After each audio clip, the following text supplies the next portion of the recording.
Seth Gecko, le professeur Punchline, en direct du 5-9, c'est le 9-5. Il a juste inversé les lettres pour Camos Productions. Ça c'est du rap de Titi parisien. Je ferais disparaître la misère si j'étais magicien. Je vais te raconter le conte du plasticien. C'est de voir sa femme partir avec le prof de gym alors qu'il vient de lui refaire les seins. C'est Gecko, comment va? Ça roulotte mon pote à la Concoyote. Tranquille ou quoi? Ça va mon pote. Quand on est dans le nord de la France, c'est toujours un plaisir. Parce que si on se réfère aux ventes des albums que je fais, selon ma carrière, c'est dans le nord que je vends le plus d'albums. En plus, hein. Ah, c'est le public. Hein. Voilà, je crois que mon plus gros public il est dans le nord et c'est toujours un plaisir d'être chez vous. Ok. Donc là, t'as sorti ton puce là. Avant ça, t'avais sorti un autre album il y a plus de 3 ans. Ouais. C'est ça, hein, ça passe vite. Hein. 2 ans, ouais. 2 ans, 2 ans et demi. On peut dire ça comme ça. Mais pourquoi t'as attendu aussi longtemps pour sortir le prochain opus? Parce que je pensais pouvoir me reposer sur une basse fan qui avait acheté sur l'album d'avant. J'avais fait 12-13 000 la première semaine. Wow. Parce qu'aujourd'hui il fait SCH, que tout le monde dit ouais il a un buzz de fou, etc. Bah, c'est ce que j'ai fait sur l'ancien album. Et je me suis dit bah là, si on a une basse fan comme ça, parce que quand tu fais 12 000, c'est à la fin du compte, sur 2 ans, tu fais 35-40 000 sur l'album. Tu frôles le disque d'or. Donc c'est pas négligeable, c'est pas dégueulasse.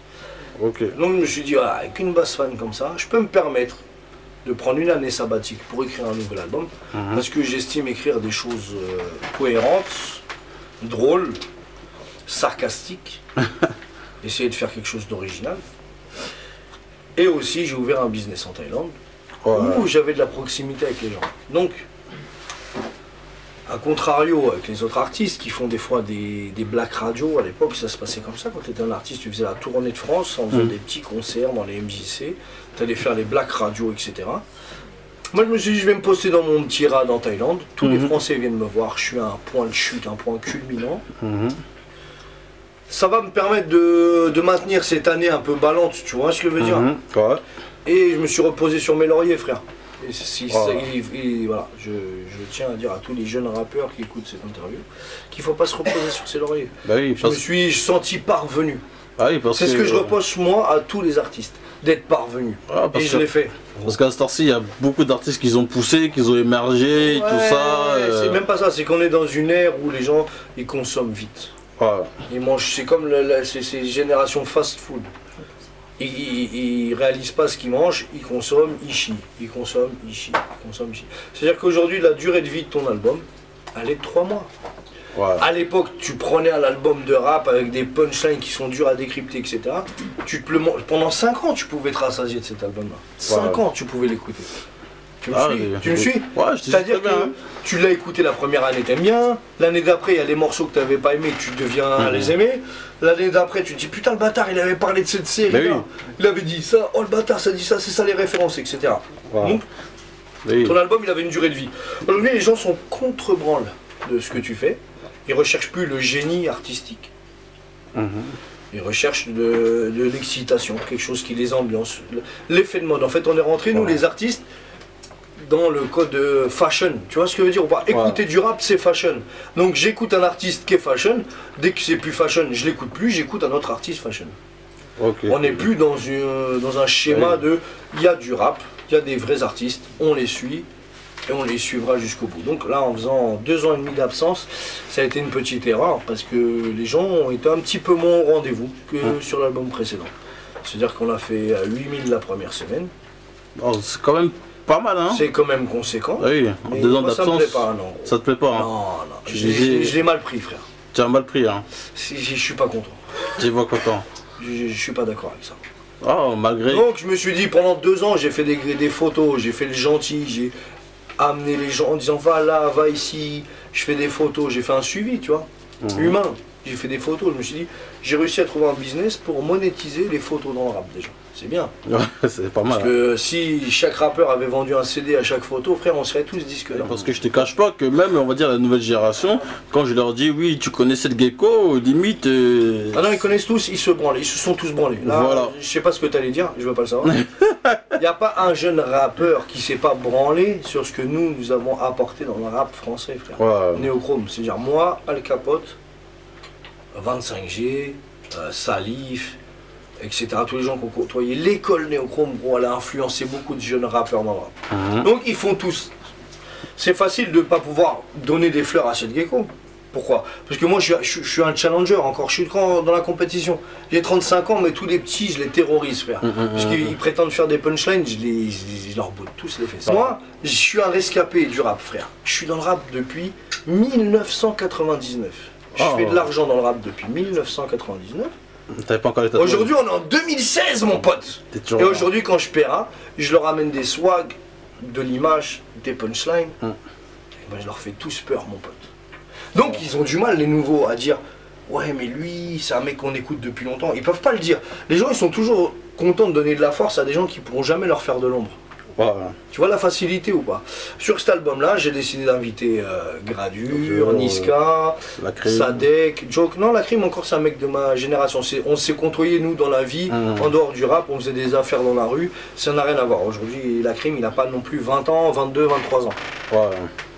C'est peut-être un nouveau dans le rap pour les gens qui connaissent rien au rap, mais sinon la Crime il a toujours été là, il essaie de faire son trou, etc. Aujourd'hui il explose tout, lourd, par la grâce d'Allah.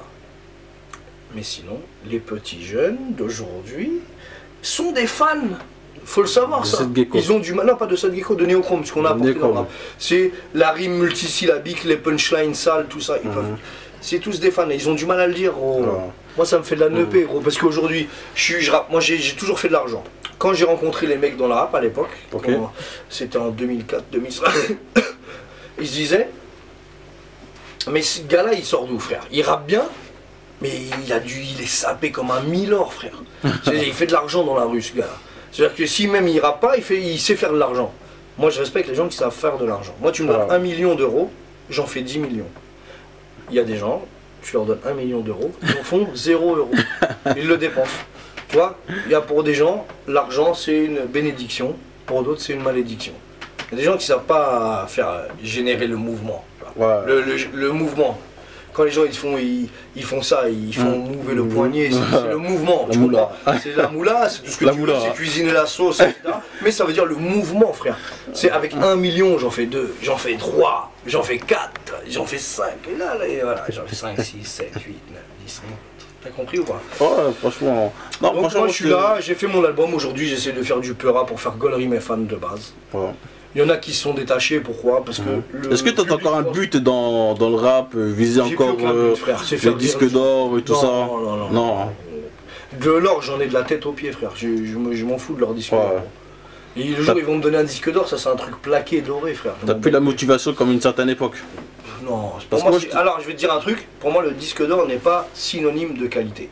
Ça je m'en suis rendu compte tard. J'en ai rêvé, je l'ai voulu, je ne l'ai pas fait, mais je me suis rendu à l'idée que le disque d'or n'est pas synonyme de qualité, frère.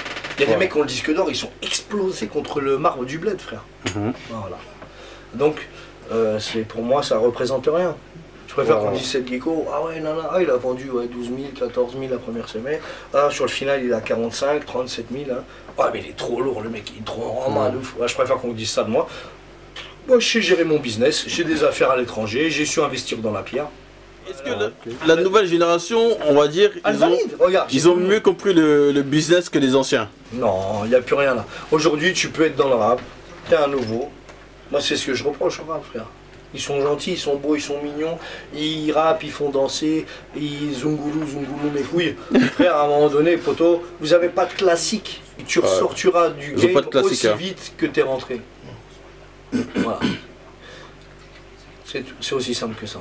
Frère. Tu ressortiras du game aussi vite que t'es rentré. Ça prendra le temps que ça prendra. Tu pourras affoler les gens et tout. Aujourd'hui, le rap est devenu une musique à la mode, frère. Avant, dans les cours d'école, je me tue à le dire. T'avais des gens qui écoutaient du rap, c'était des ovnis. T'avais des gens qui écoutaient du rock et du punk, c'était des ovnis. Il y avait des arabes qui écoutaient de la funk et du rail, c'était une tranche de personnes. Il y avait des africains qui avaient leur culture à eux, à écouter du dombolo ou de la musique ouestaf, c'était leur délire, frère. Et il y avait des gens, noirs, blancs, arabes, qui écoutaient de la dance, mon pote. Voilà, donc ça c'était de la merde, frère. C'était les gens, c'était les bouffons du collège, c'était les gens qu'on rackettait, qu'on mettait des baffes dans la gueule, on volait leurs vélos, leurs scooters, Tu comprends ça ou pas? Il y avait une autre génération de gens qui étaient un peu plus durs. Tu pouvais être plus dur dans le rock'n'roll, tu sais, des hardos qui se faisaient pas attaquer par des... parce qu'ils étaient dans leur monde, on voulait pas les fréquenter. T'avais des gens dans le Peura, des blancs qui étaient à fond fans de basket et de jazz et de culture afro-black. Ouais. T'avais des gens qui aimaient le Peura, il y avait des bouffons. T'es d'accord avec moi? Ça se divisait en tranches comme ça. Aujourd'hui, maintenant, tout le monde dit bah, j'écoute du rap. Sauf qu'il y a dans le rap, maintenant, en fait, il y a la branche bouffon. Non, c'est clair. Hein. Il y a du rap dance. T'as compris ou pas?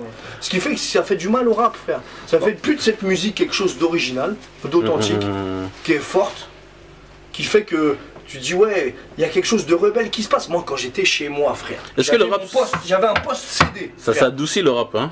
C'est pas que ça s'est adouci, c'est que maintenant il y a du rap zouk, il y a du rap rail, il y a du rap dance, il y a du rap PD, il y a du rap soca dance, il y a du rap de toutes les branches que tu veux. Mais à une certaine époque c'était pas validé. Il y a du rap dombolo, il y a du rap tout ce que tu veux, frère.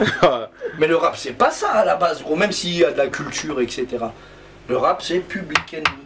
On est d'accord avec ça ou pas? C'est Last Poet. Il y a une culture, les mecs. Donc les gens qui rentrent dans le rap, qui connaissent pas la culture du rap, je ne les respecte pas. Je respecte. D'accord? Les gens qui connaissent, donc toute l'ancienne génération, Rimka, Booba, Oxmo Puccino, X-Men, Zoxy, les anciens du Peura, NTM, Joe Star, Assassin, etc. Eux ils connaissent le rap, c'est quoi? C'est une variante de la musique alternative qu'ils ont essayé de ramener avec le rock et le punk. C'est une manière de, une musique libertaire, réfractaire, etc. Après tu peux l'amener avec du style, ou avec de la forme, ou avec du flow. Mais c'est... Non, à un moment donné, c'est pas les anciens aussi qui doivent les éduquer, parce que tous les anciens que tu as cités, à ce temps-ci, on va dire, ils sont la plupart... Mais les gens, ils ont essayé de les étouffer. Ils sont plus trop dans le game, tu vois comment... C'est qui les a sortis? On va dire, même s'ils arrêtent de rapper, moi montrer des labels sérieux, être des médias... Ça se passe pas aussi simplement que ça. Non. Moi laissez-moi être à la tête d'une radio, je vais vous passer de la bonne musique pour vous éduquer, et vous faire comprendre la musique c'est quoi. Moi j'ai pas. Pourquoi c'est pas des artistes comme Seth Gecko ou des mecs, je sais pas moi, comme Cool Chain, Joe Star ou Akhenaton qui sont pas des DA dans les maisons de disques? Pourquoi? Frère, les DA c'est qui? C'est les mecs qui décident de signer un tel ou un tel. Est-ce qu'ils ont même y pensé à ça même? Mais je sais pas, je m'en bats les couilles ça, je m'en contrebranle frère. C'est juste. On n'a pas mis à la bonne place les bonnes personnes. Ceux qui sont à la tête des radios, ceux qui sont à la tête des maisons de disques, c'est pas des gens qui connaissent le rap sur le bout des doigts. Ils ont pas la culture hip-hop. Il y en a, mais il y en a, tout mon amour est pour eux. Et des autres, ils savent s'identifier, parce qu'aujourd'hui, les gens, ils arrivent à s'identifier à des artistes par rapport à ce qu'ils représentent. Ils sont contents de se dire, il y a un blanc dans le rap, il se laisse pas faire, il s'est jamais fait péter la gueule, il a l'air coriace. Ben, on est content d'être représenté par un dur, un blanc. Voilà, enfin, on l'a trouvé, notre... Il porte ses couilles, tout ça. Voilà. C'est ce que je représente en image. Tu comprends? Et Mundele. Le Mundele m'a désoumé, le Mundele m'a cassé, master.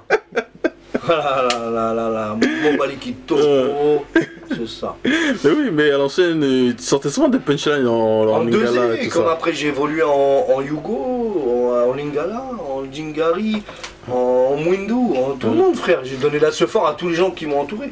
En Portugal, dans tout le monde frère. Mais la nouvelle génération, alors qu'est-ce que t'en penses? Mais c'est bien, moi globalement. Moi j'ai toujours donné la sephore à la musique congolaise. J'ai toujours cru que dans le Peura, ils avaient une fibre de ouf. Aujourd'hui, je suis content. J'ai eu un enfant il y a 14 ans avec une 2E. Aujourd'hui, mon fils, je suis content quand il écoute du rap, il écoute du Gradure, du Niska. Il me fout pas la honte à écouter des mecs brochingués, frère. De la merde, gros. Ils écoutent pas des dalpés, des mecs habillés en rose fluo, et avec des teintures ou je sais pas quoi. Il écoute du bon Peura. Et moi, ça me fait plaisir. Parce que les 2E, ils ont toujours fait du bon rap depuis la nuit des temps. Que ce soit les 2 balles, que ce soit Arsenic, et jusqu'à aujourd'hui, Niska et Gradure, ils ont tout mon respect parce que eux, ils ont une fibre musicale que vous avez dans le dombolo, dans le lingala, des mots qui ça s'associe avec le rap, c'est merveilleux frère. Ah oui, c'est les Papa Wemba. C'est l'amour, voilà, c'est les Papa Wemba, c'est les Kofi, c'est les JP Mpiana frère. C'était Seth Gecko pour Kamos Rap. Merci bien Seth Gecko. En tout cas, on se revoit. Pessa Messapi. Check. On se revoit sur le prochain projet. Camos de Nostradamus.